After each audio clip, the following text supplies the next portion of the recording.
My name is Sofia. I am 20 years old, and I live in Houston, Texas. Since childhood, I dreamed of love, of the day I would wear a beautiful dress and walk into a new life filled with joy. I imagined my wedding night as something magical, something full of love, care, and warmth. But life has a way of turning dreams into painful lessons. That night, the night I thought would give me happiness, instead left me broken in ways I never imagined. On my wedding day, I smiled like every bride. My parents were proud, their eyes glowing with hope. The hall was decorated with flowers, lights shimmered, music filled the air, and people came from far away to celebrate. Everyone congratulated me, telling me this was the beginning of a beautiful journey. I wore a red dress, and someone whispered that I looked like a princess. I smiled, but inside I was trembling. Not because I didn't want to marry, but because I didn't know the man waiting for me. His name was Daniel, my father's best friend's son. We had never met before, not even once. No phone calls, no conversations, no chance to understand one another. Everything happened so quickly. One evening, my father simply said, "Sofia, you are getting married. Daniel is a good man. You will be safe." That word, safe, stayed in my mind. Safe? What did it mean? I wanted to ask if I could at least talk to him first, but I stayed quiet. Daughters are often told to trust their parents, to believe they know best. Daniel's family visited us. They praised me, saying I would be a blessing to their son. My parents' faces lit up with pride, but nobody asked me how I felt. And deep inside, I felt like a stranger in my own story. When the wedding came, he wore a black suit. His face was unreadable. Was he nervous, cold, excited? I couldn't tell. After the guests left and the house became quiet, I sat on the bed alone. My heart raced. It was my first night. I was nervous, shy, yet hopeful. Then the door opened, and he entered. He looked at me and said, "Congratulations. You look beautiful." I smiled faintly and replied, "Thank you." I thought maybe he was nervous too, and I told myself, "It's okay. We will learn to understand each other with time." But what happened next crushed that hope. He didn't ask me how I felt, didn't hold my hand gently, didn't speak with care.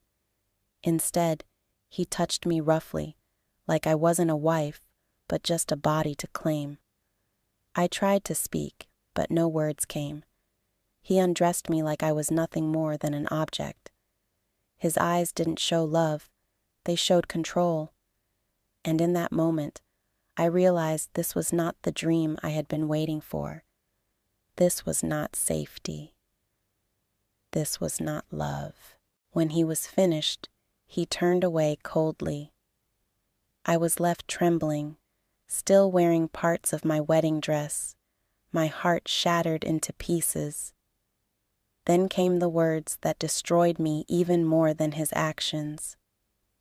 He looked straight into my eyes and said, "You've already been with someone else, haven't you? You're not pure." I froze in shock.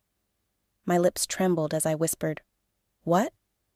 He repeated harshly, "You're not a virgin. You lied to me." My body went numb. Tears filled my eyes, but my voice refused to come out. That night, instead of love, I received shame. Instead of kindness, I was given cruelty. The next morning, he told me to leave. "Go back to your parents' house. Tell no one what happened." His words were sharp, final. My hands shook as I packed my things. My wedding dress, once a symbol of dreams, now felt like a heavy burden. When I stepped back into my parents' home, silence filled the air. My mother broke down crying, and my father stood stiff, his face pale with disbelief. They asked me what happened, but no words would come.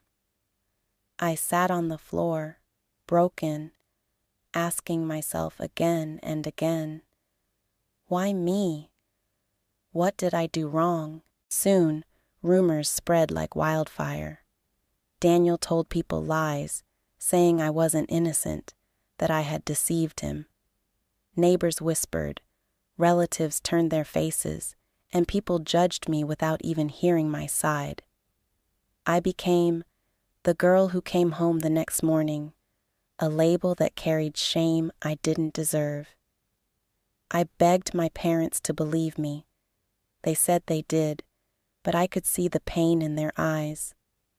That silent doubt was worse than any rumor. I stopped eating, stopped sleeping. I locked myself in my room, sinking deeper into despair. Days turned into weeks, and I felt myself fading. Then one afternoon, fate brought me face to face with him again. At the mall, I saw Daniel walking hand in hand with another girl. She was dressed in expensive clothes, her jewelry sparkling. She looked happy, and he smiled at her. But when his eyes met mine, his smile disappeared.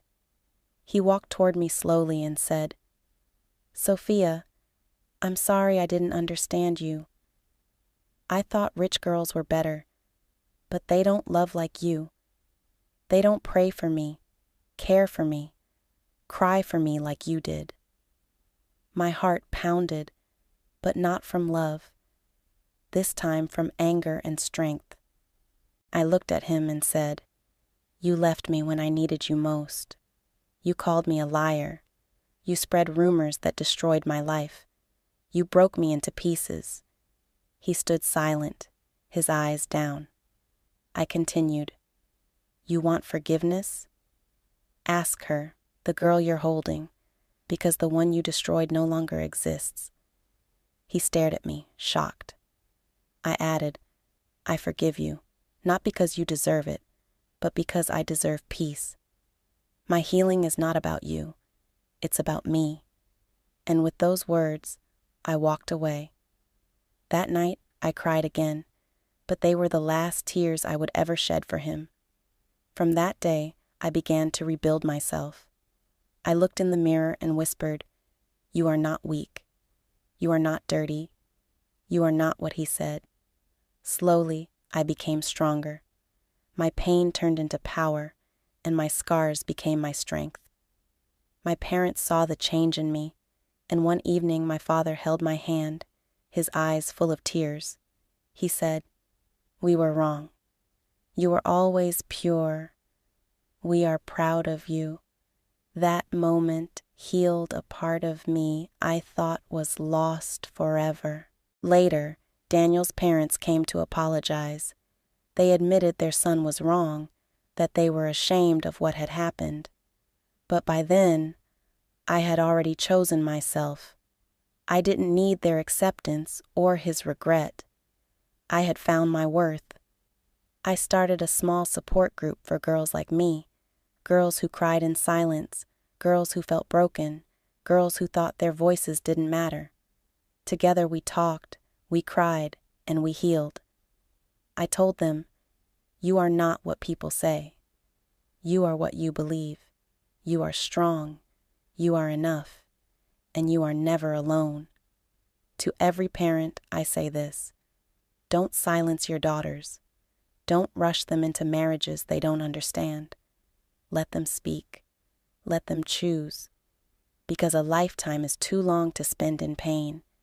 And to every girl listening, you are brave, you are precious, and your past does not decide your future.